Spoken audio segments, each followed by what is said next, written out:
This is an open letter to President Trump. Hello, sir. How are you?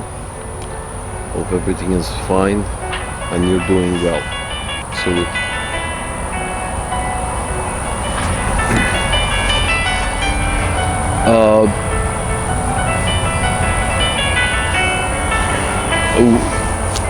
If the idea is to worry the public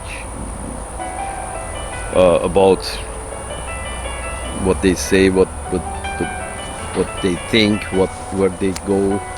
If the idea was to scare the pants out of the public, well, job well done. Bravo, job well done. But if scare the pants out of the public and out of the international community and scare the pants out of the whole planet Earth with your predecessor was a little more fightier, and apparently you're also becoming fighty as well. So the whole planet is worried, and apparently anybody in the domestic arena also thinks of objecting. There's a hole in El Salvador waiting for them with their name on it. Well, if the idea was to scare the shit out of people, job well done, sir. Salute, bravo. Both domestically and internationally.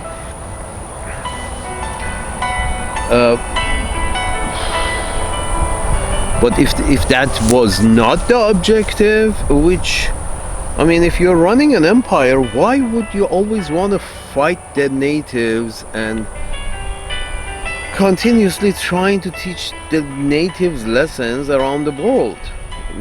Why do you need to be there? Whatever lessons the natives need to learn, they learn. And if you're not there, probably they will learn a lot faster if your influence is not there. Every society has a natural evolutionary pattern. From conservative to liberal, there is this continuous evolutionary pattern that now that I see Middle Easterners have become a little more liberal, I've seen you are going very conservative.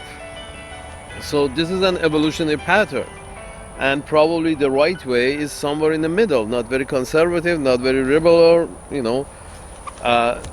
normal. But apparently human societies are incapable of that, so it just zooms from every 50 years, 100 years, zooms between conservative and very very liberal. And I guess and many people have said that of all places, the Gulf states seems to be very free. They have become very liberal. Dubai is basically a brothel. Saudi Arabia wants to be a brothel. Salute. A casino, brothel, Playboy mansion. Fuck, it's a brothel. I was there for a week. The fucking every night the different woman would just come and knock on my door and provide her services. I didn't take any services, although I love to, but just a matter of personal preference. One woman who's just been sleeping every night in a different room, sometimes 5 times a night, I don't feel like touching. So anyway, my point is something else. So it's a brothel. So your ideas about these natives is that they have to serve a purpose for you. They have to serve a purpose for you, or else they're useless. So my point is this, sir. The whole idea of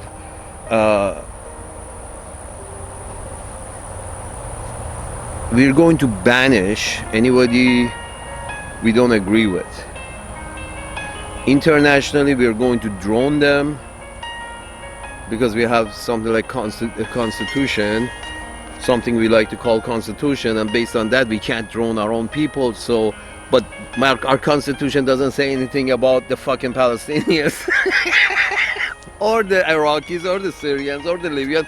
In the Constitution of United States there is no mention of any other country, so their rules don't apply. We can go haywire, we can drone people, 2,000-pound bombs, because none over there is an American citizen. And if there is, by shitty luck, an American citizen gets killed over there, it's either hush hush or let's not talk about it, or yeah, sorry for your loss. Yes, but it was a needle in a haystack.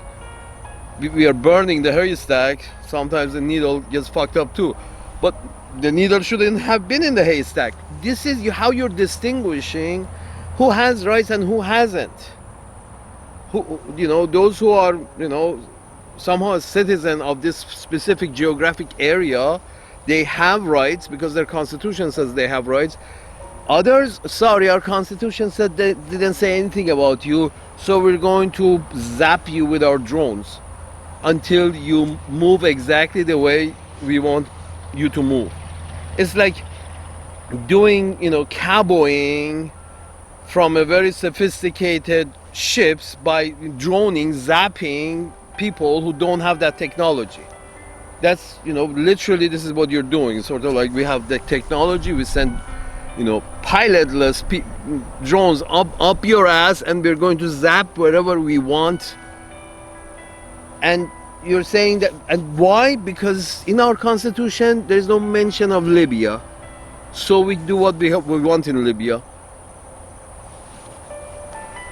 Folks, having an empire and running an empire apparently are two different things. If you have an empire and you want to run it like a fine-tuned machine, you can't screw everybody all the time, everywhere.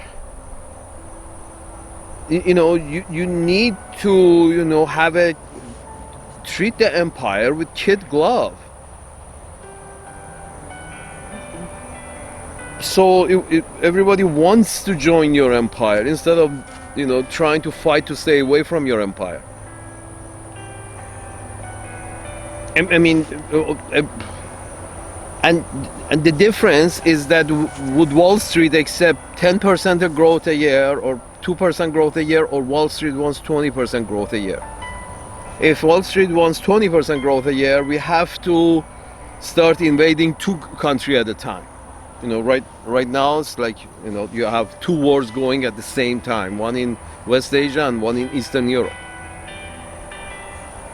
and both are using your ammunition and your technology and your know-how and everything, your information, intelligence. So basically you're directing two wars in Europe and Asia, in two other continents. This is what Uncle Sam's managers are doing. And then screaming about budget shortfall, budget deficit. I'm sort of like, dude, it's like smoking two cigarettes at a time and complaining about the cough. I'm not sure. Well, if you stop smoking, maybe the cough will stop. If you stop the wars, maybe the budget deficit will go away. But it's like you can't, because it's all about profits of Wall Street. And NPR comes and says that 60-70% of Americans have money in Wall Street. I'm like, are you counting the guy with $7,000 as a investor? Are you kidding me? The whole thing is like, divided. 90% of Wall Street is owned by 10%, and 10% of Wall Street assets is owned by the 90%.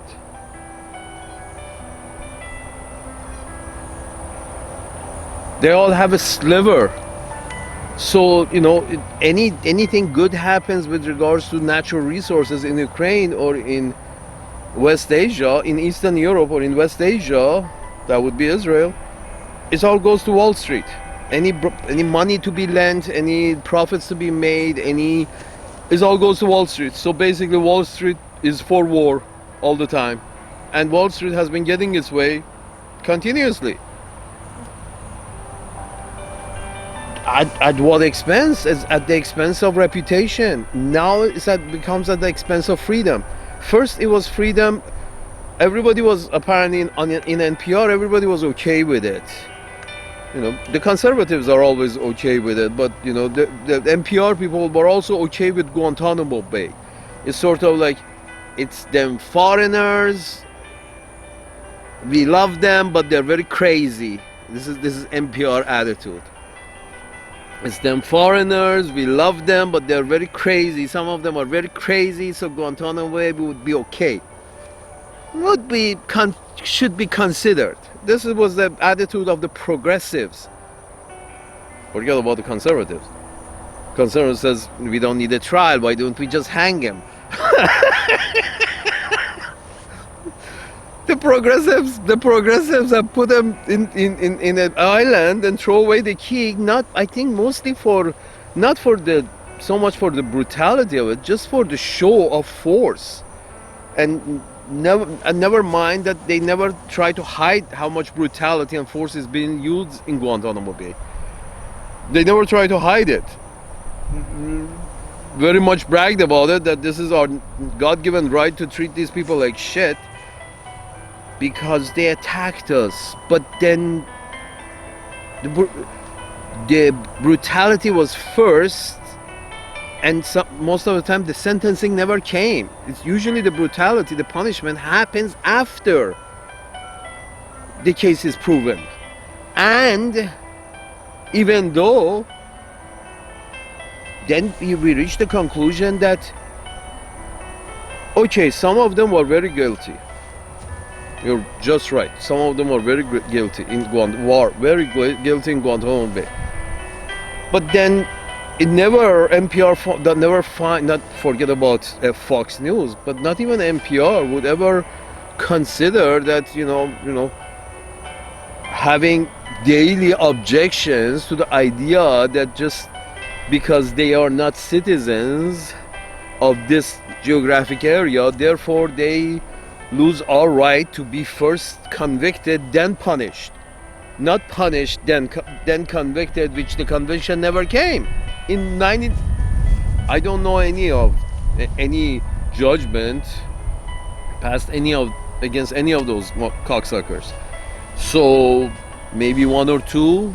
There were hundreds and thousands of people, I guess, passed through there, but the conviction rate is like 0 point something %. So it was the punishment, the brutality, the punishment with the promise of a conviction which never came. So it was just punishment and then be happy that we are letting you go, kind of a deal, sort of like punishment and then no conviction. Hit the road, Jack. Just be happy you're out, because we have the authority. We give ourselves the authority to treat you how we want to treat you, because you weren't born within this geographic area.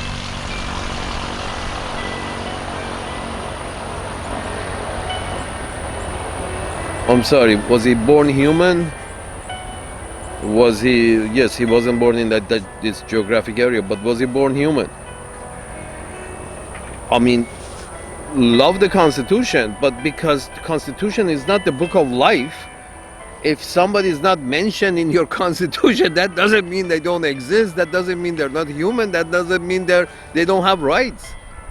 Yes, there was no mention of Algerians and Bulgarians and Namibians in your Constitution. That just doesn't mean they don't exist. They don't have a right to say anything. Your rights, your interests override everybody else's interests. Poor bastards, their only sin was that they weren't born within your geographic area. So now their life is worth 5 cents, while, if you admit of killing one of your citizens on purpose, you have to pay millions of dollars because it's a American citizen or a British citizen or a French citizen. These citizens have value. Everybody else, no, you can't prove you're a citizen. You're worth shit. Get the fuck out before we zap you with our drones.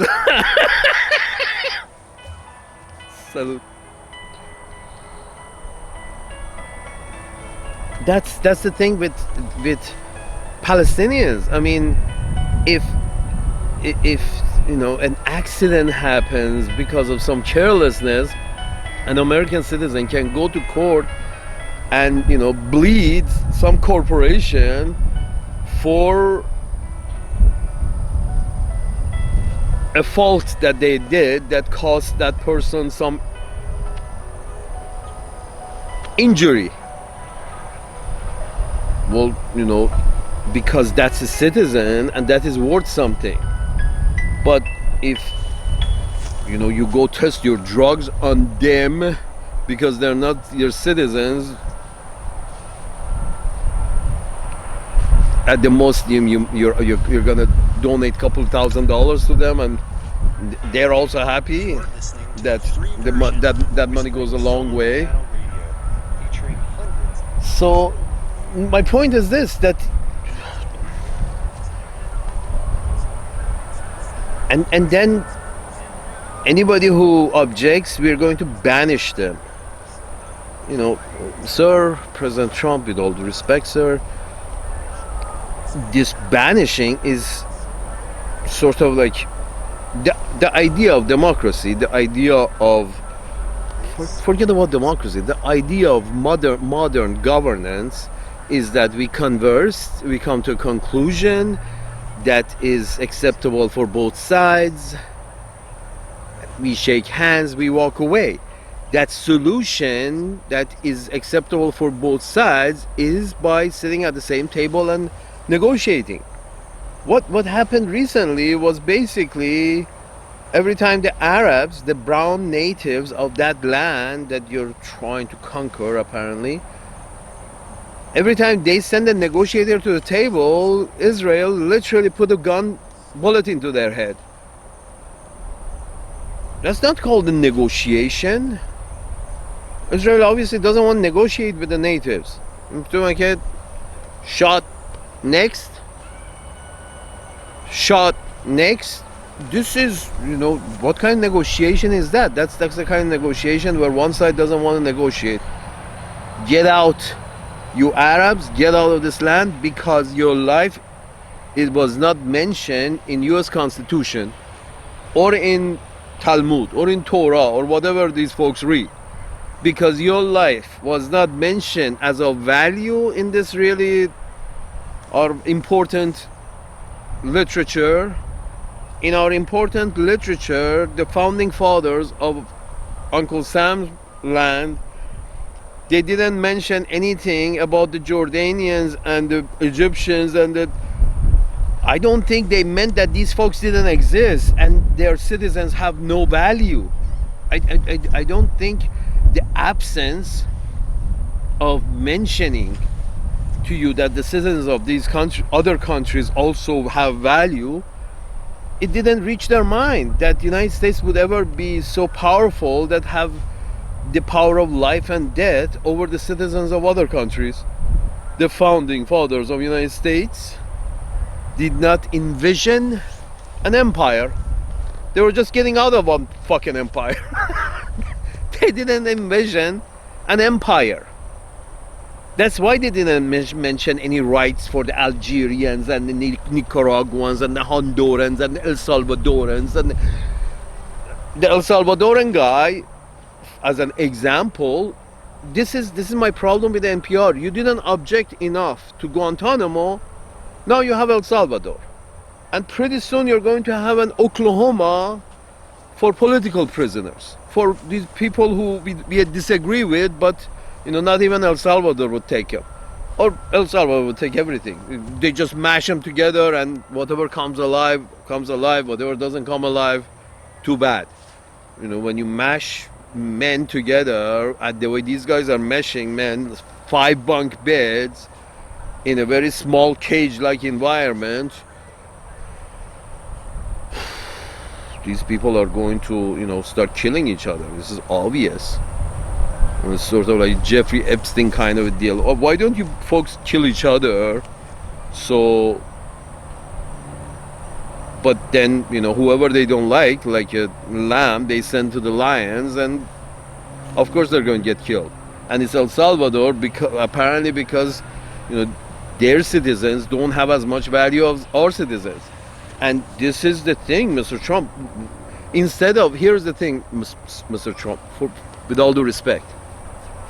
Instead of going the other way and saying not only our citizens have value, but the citizens of the world have, because this was your promise, Mr. Trump. You went into office and you said not only our citizens are valuable, but we consider the citizens of Ukraine also valuable. We're going to stop that war. And you said if I was in charge, Netanyahu or Israeli government wouldn't be killing so many Palestinians because that war wouldn't even have started. So basically you went to office promising that other citizens of other countries also have value. This was the promise. The citizens of other countries also have value. But what you're delivering is that not only because Biden's administration was sort of like, okay, Americans have value because they're in our Constitution, foreigners don't have value. You promised when you were coming in that to give value also to foreigners. So stop the Ukrainian war for the sake of profits, stop the Israeli war because we are making profits, because it's going on for the purpose of making profits. Stop that because humans are valuable. And many times you have said it. The wars are killing Ukrainians and Russians. Why? And the other one is killing a bunch of Arabs. Why? Because some people are making some good money out of this deal. So it's a bad idea. So, and that was the promise, but what you have delivered is not only you haven't stopped any of those in order to show that you actually valued the life of other citizens of other countries. You didn't show that. But also you are devaluing the life of people who are actually your own citizens or living between your own citizens as normal citizens. You have devalued them by incarcerating them and deporting them, sort of like, and eventually your own citizen. When you say I will send my citizens to El Salvador, means at this point you're devaluing your own citizens as well. Not only you didn't make the citizens of other country as valuable as American citizens, which was the promise. You see, when you stop a war, that means you value their citizens too much, so you don't want them to die. So you stop that war. And you talk about share of the spoils later. The point is stop the killing. That means you're at that point you're saying the citizens of Ukraine and the citizens of Arabian Peninsula are also like my own citizens. I don't want them die. I believe they have the right to stay alive, just like my citizens. I see them equal. This was your promise. Biden didn't deliver because they basically said Constitution says we can't do bad things to Americans, but our Constitution doesn't say anything about Libya and Libya and Libya, so we're gonna fuck them all the way. So they didn't like that. You promised to give equal value to other citizens. You came in and now you're delivering not only equal value to other citizens of other lands, to Americans, but you're taking the value of American citizens back by saying that I don't mind sending American citizens to El Salvador.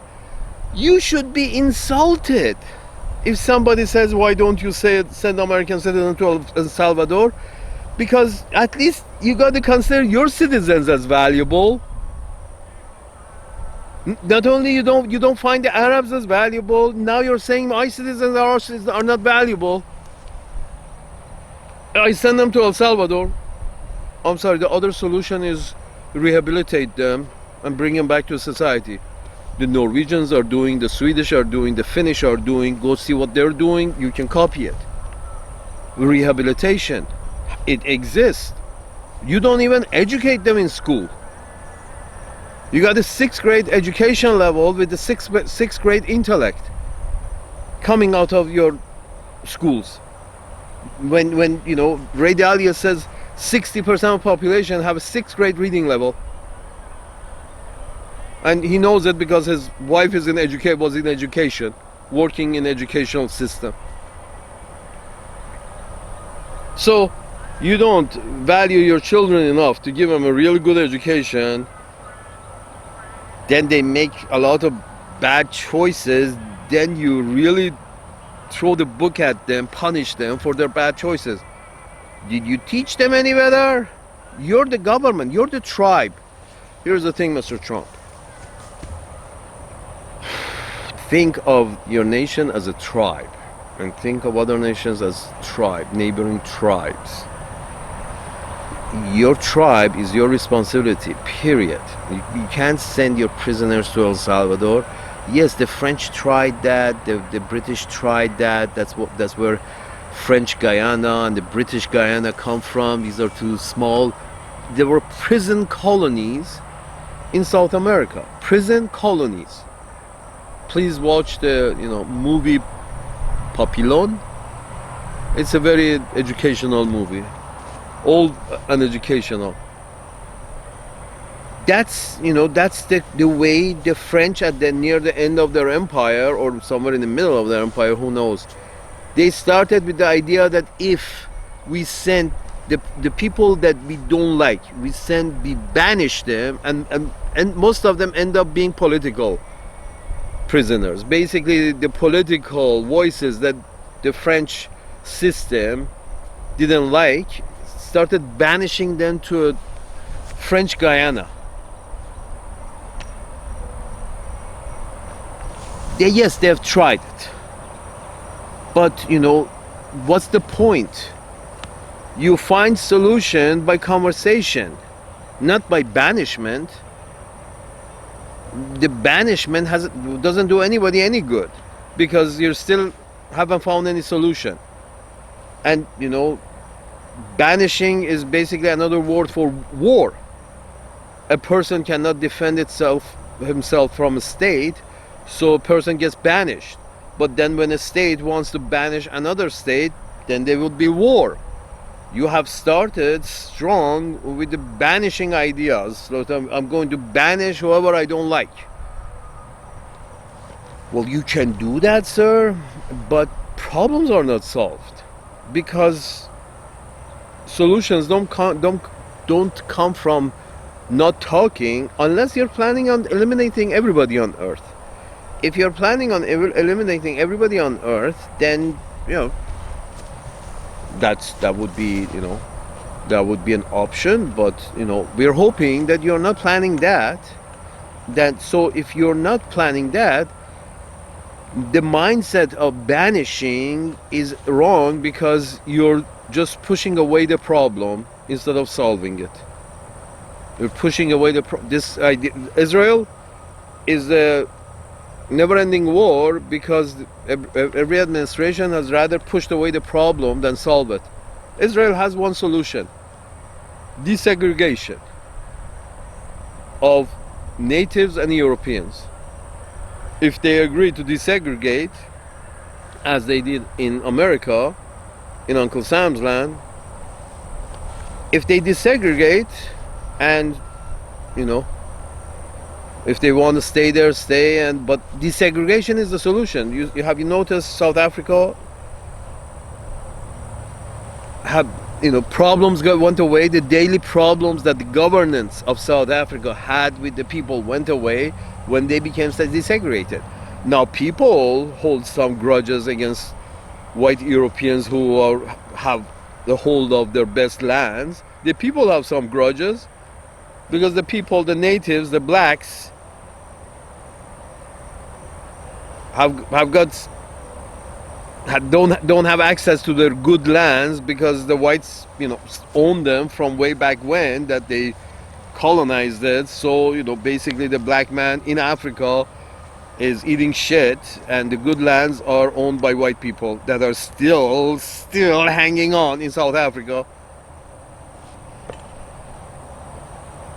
Again,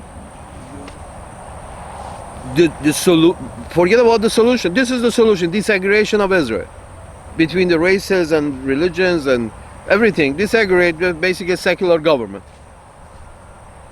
and none of this, end of days and Christ this and Moses that. No, please. We everybody's enjoying their life on earth. I'm not sure why can't the Ashkenazi folks start enjoying their life and stop hoping for the end of days. Fuck. Salute.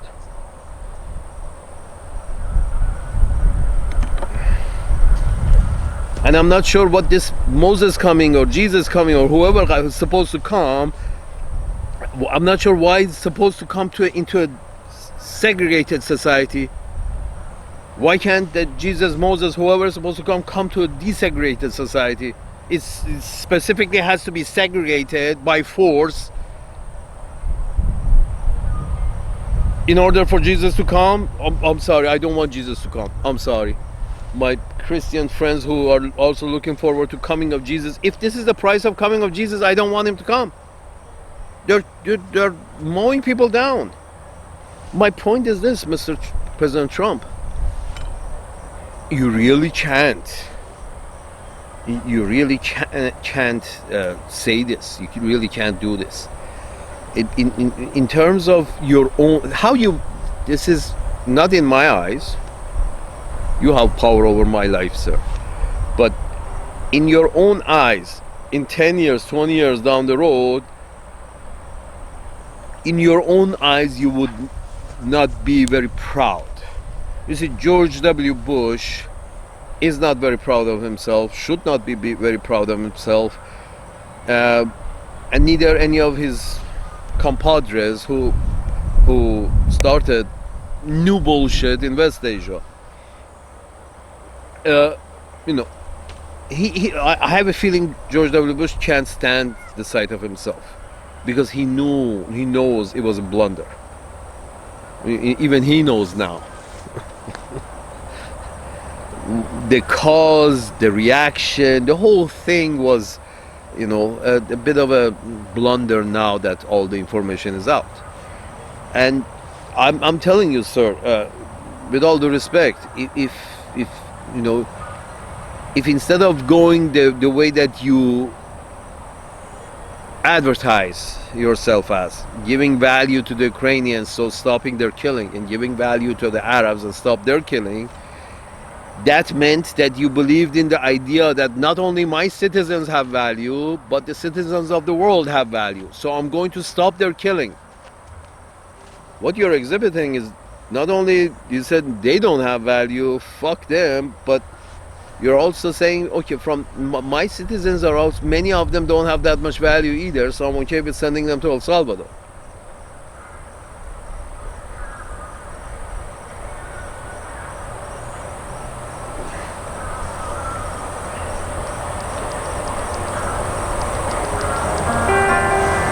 And both the solution is wrong and also the mentality, as I explained, the mentality of that I'm going to banish my problems instead of dealing with them or trying to solve them. Not solve in terms of I'm going to kill them and so I don't have to send them to El Salvador. I kill them so I don't have to send them to El Salvador. Not that kind of solution, sir. Not that kind of solution. No.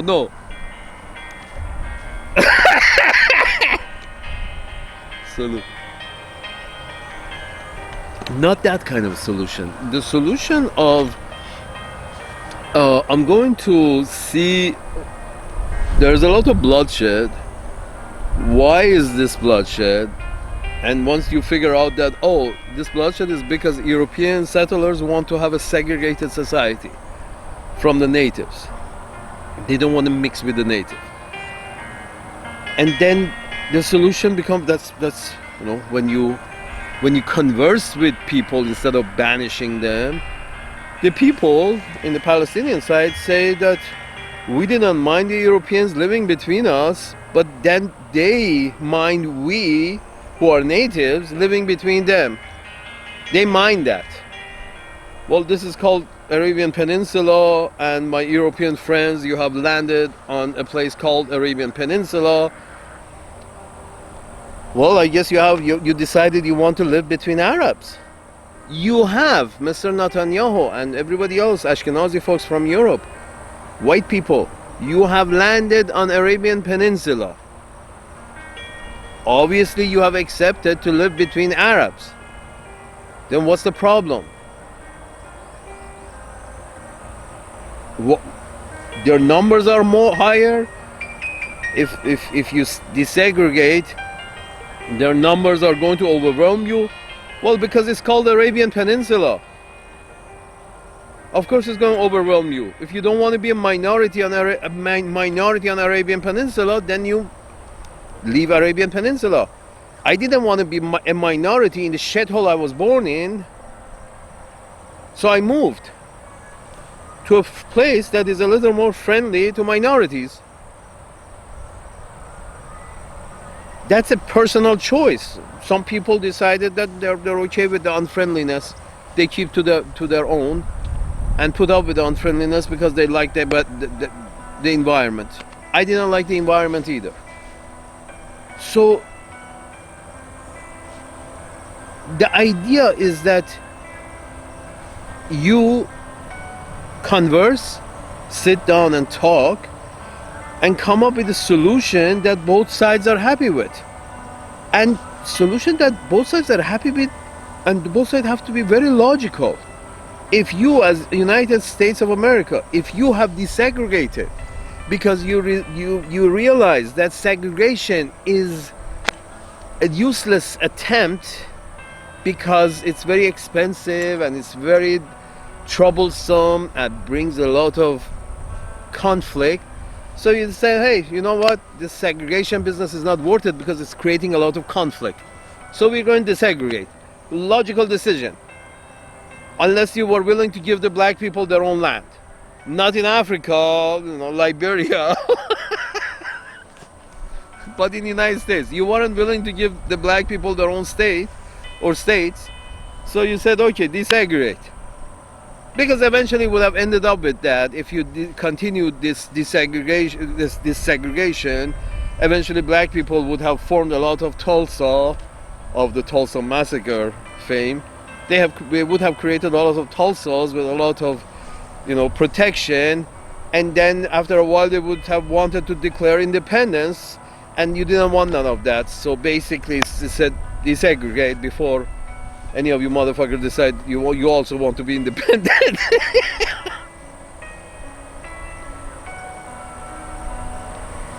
Salute, sir. My point is this: United States of America has already, Uncle Sam's managers have already tried segregation and realized it doesn't work. It doesn't work because it's a very expensive and not practical. And eventuality, it has to be a two-state solution, just as you keep saying about Israel and Palestine. No, it's not a two-state solution. You already got this answer. You have to find solutions for new problems, not the old problems. You already have this answer. Desegregation is the only way to go. Tell the Europeans, Ashkenazis, to pull themselves together. If they want to stay and live between Arabs, they're welcome to do so. If they don't, they can go back to Europe. End of story. In a way, forgive me, but in a way, Israel has become, a very expensive prison colony. The French had, recently Uncle Sam's managers have got El Salvador, but in a way, Israel has been, the prison colony. The French had the French Guyana, and the British had the British Guyana as their prison colonies that they sent the very bad people to. Eventually it ended up being where they sent most of their political prisoners. Anyway, it started with criminals and ended up being a political prison camp. My point is this, that in a way Israel has become a very expensive prison colony, and everybody who goes there is a prison guard. The Israelis, that everybody has to attend the army. It's sort of like everybody being on duty for prison guard. We have to keep the natives out. Basically, you got a fort. Somebody has to man the fort so the natives do not attack. So you need the population to accept that they're all going to be prison guards with no rights for the natives. Again, because the natives, the Palestinians, are not mentioned in the U.S. Constitution. Therefore, apparently, they have zero rights. Just like the Iraqis have zero rights, the Iranians have zero rights, the Pakistanis have zero rights, the Indians have zero. The only people that is mentioned in U.S. constitutions are American citizens. You know why? Because the founding fathers in Uncle Sam's land would have never wanted to or thought they would ever envision themselves in having the power of life and death over the citizens of other countries, because they never saw themselves as being becoming an empire. This is what the founding father. However books you want to write about your founding fathers, one thing is certain: they weren't colonialists. In a sense of, they were born. Most of them were born, and many of them had a lot of guilt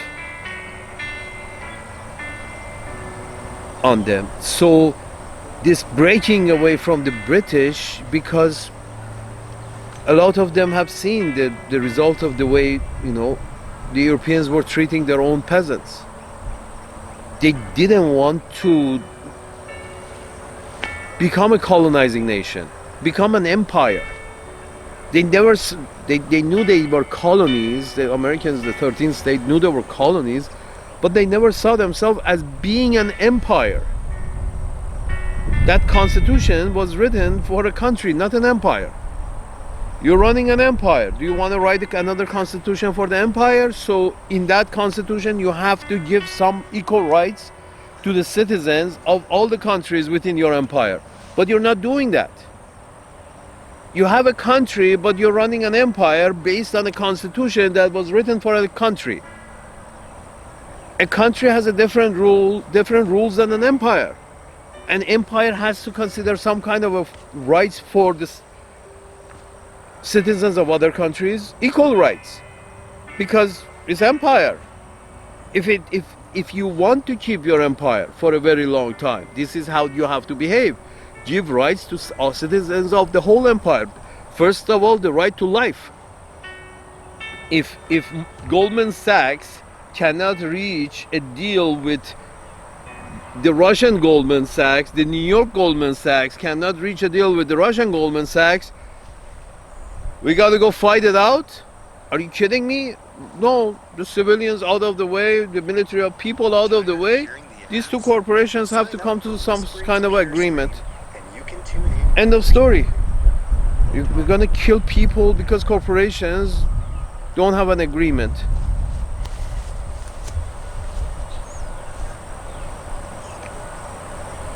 Salute.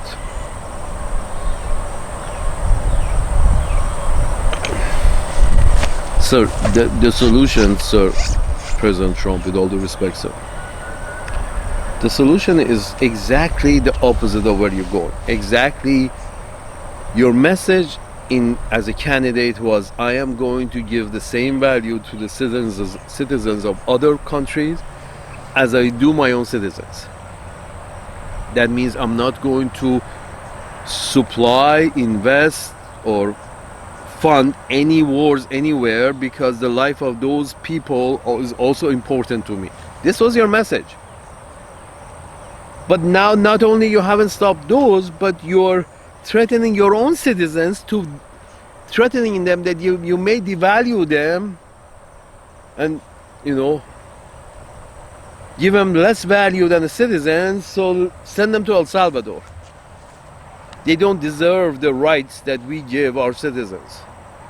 They don't deserve, I guess, the land that they were born in, because they did some kind of crime. Well, then I will have to ask you, sir, that do you look at your country as your tribe? As a president of the United States, as a president of, you know, still going superpower, with the one with already 10, 11 functioning aircraft carriers, you have to be the one that say, I give value to everybody, everywhere. If you do that, you can keep your empire for 1,000 years. But going with your constitution and basically saying that because, you know, all these other human beings were not mentioned in our constitution, we can treat them like sheep. We can slaughter them whenever we want. We can take revenge on them whenever we want. We can torture. We can exile. We can put in black site. We can banish. The whole idea of banishing, sir, means you're saying banishing people is like sending them far, far away, so you don't have to look at their ugly faces. This banishing mindset is, sir, it's wrong. It doesn't. You don't find solutions if you keep banishing your opponents. The only way you can solve the problem is to not only banish your opponent, but invite your opponent to sit down and say, what is the problem?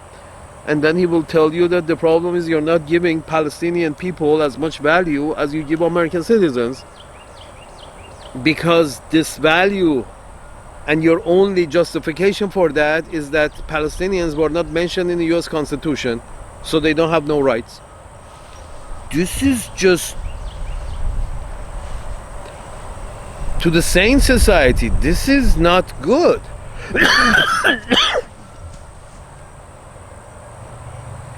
I wasn't mentioned in the Bible, so is my blood also unvaluable? I mean, and God forbid, if you're not mentioned in any of your laws or your literature, religious literature, then apparently you have zero value. Like Mr. Netanyahu said, Amalekim. I'm sorry, I never read the Bible. I'm not really. I haven't, I haven't written any.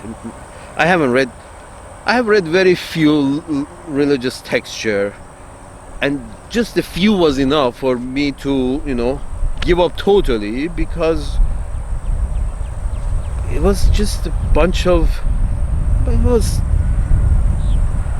You had to make sense of the poor attempt at poetry and the poor attempt at storytelling, and to me, as an alien from outer space, religious texture, I'm not even sure if I'm using the right language. Religious text, it's kind of like a bad poetry, or somebody with very bad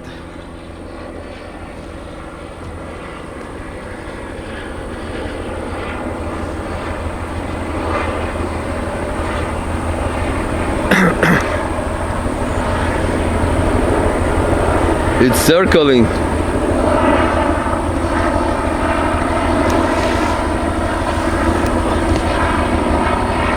It's circling.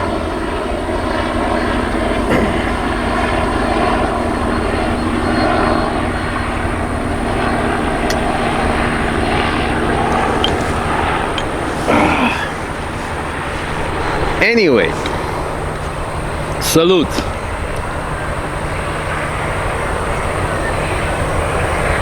My point is this.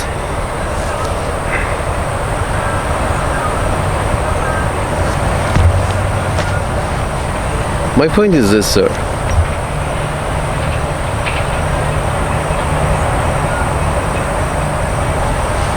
You're not, to solve this problem, you have to face your somebody who has a different idea, then say, okay, how we can come to a solution, and then the solution is, you're told that the solution is quite simple: give as much value to an Arab citizen of whatever country as you give to an American citizen, and not only don't devalue American citizens, but also bring the value of citizens of other countries up as high as Americans, because that's the only way you can have peace. That's the only way you can have peace. That's simple. That's the only way you can have peace, is if everybody's life is valuable. You converse with people, and then at that point is when you say, no, the Arabs just have just as much right to this land as the Europeans, because they were born there. They have, they have attachments. They speak the Arabic with the dialect of a Palestinian. So there must be a Palestine if there is a Palestinian dialect. But, this is the only way you bring peace. This is the only way you bring peace. If there is equal value given to both Americans and citizens of other countries, or else you're fighting a useless 1,000-year war against the natives, against the natives in Algeria, against the natives in Ukraine, against the natives in West Asia, natives in East Asia. You continue fighting these useless wars because you're not giving value to the natives. Giving value to the natives means, I don't care what is your form of economy, I don't care what is your form of governance, I want to send tourists to your country, and I like you to send tourists to my country. End of story. As long as you have peace and quiet in your country, I'm good with it. Here is my currency, use it as international currency of choice, which dollar had that power. There is absolutely zero need for war. Zero need for war, Mr. Trump.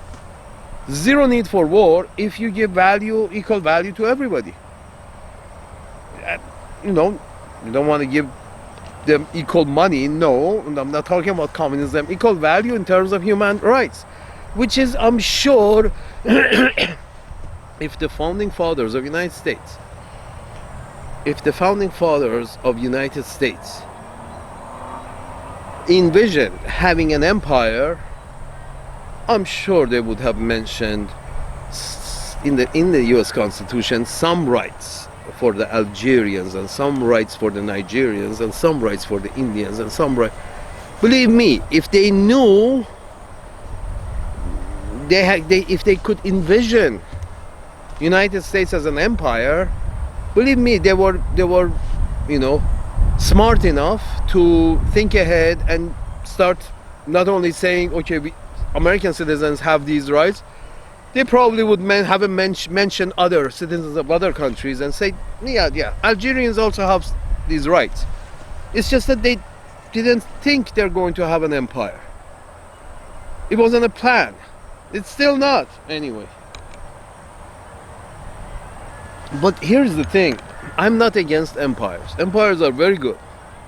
But if they're run wisely, that means, imagine Yoda running an empire and not Darth Vader. You see, Darth Vader as a symbol, a mechanized symbol of heartless brutality. The Darth Vader is a symbol of very mechanized, dark brutality. Something like You would think Guantanamo Bay would, Darth Vader would feel at home in Guantanamo Bay. You know, a place to do business. Some brutal business. Don't envision yourself as Darth Vader, sir. Envision yourself as Yoda. A Yoda running an empire can last 1,000 years. A Yoda running an empire can last 1,000 years. But a Darth Vader running an empire, we saw that. With an iron fist, because you want 80% of the profit, not 2% of the profit. BlackRock wants 80% of the profit, not 2%, not 3%. That's Darth Vader kind of mentality. We want 80%. And the only way to achieve that is if you own the asset.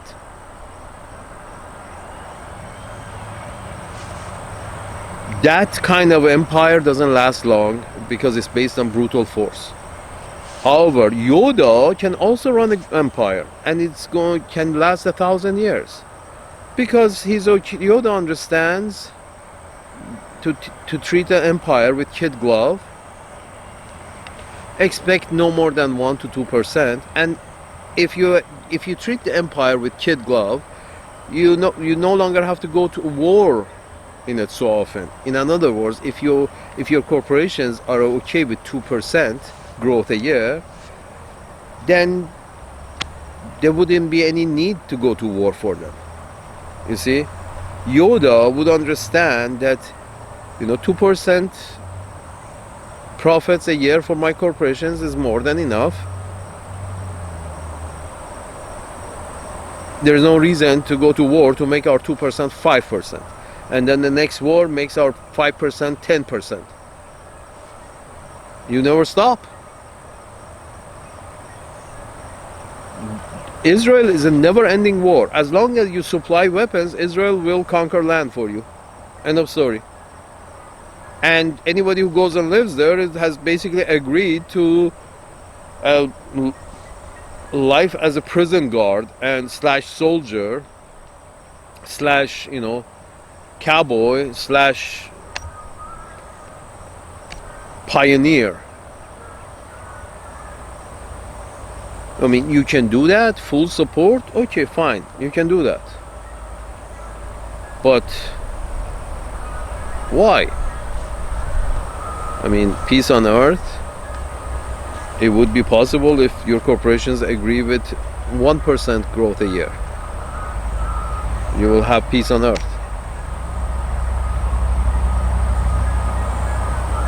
And you don't have to, start devaluing your own citizens as well. And I feel sorry for so many ruined lives.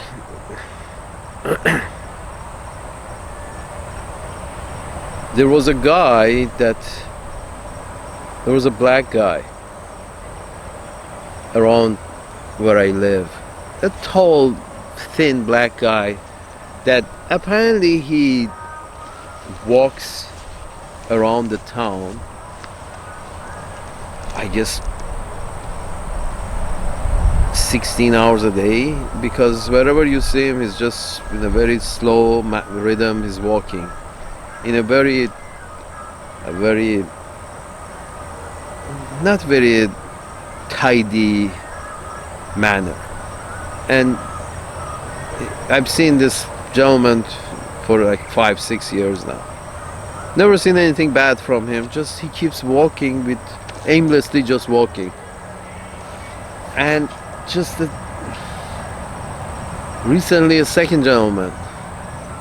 I'm sure these people have a home and go somewhere to sleep and eat, but somebody recently there's a white gentleman has been added to this mixture, and I've started seeing both of them here and there, just walking aimlessly all day. And sir, you have a lot of work to do for your own citizens. These people something in life has disturbed them very much. Do you think as a tribe you have some kind of obligation to tend to the members of the tribe, or you don't? Do you think as the leadership of the tribe, do you have some kind of obligation to the welfare of the members of the tribe? Again, your citizens especially have been mentioned in the Constitution that you got to treat them well. You have to treat them with some kind of respect and dignity. And the way you are educating them, not educating them, healthcare, housing, food,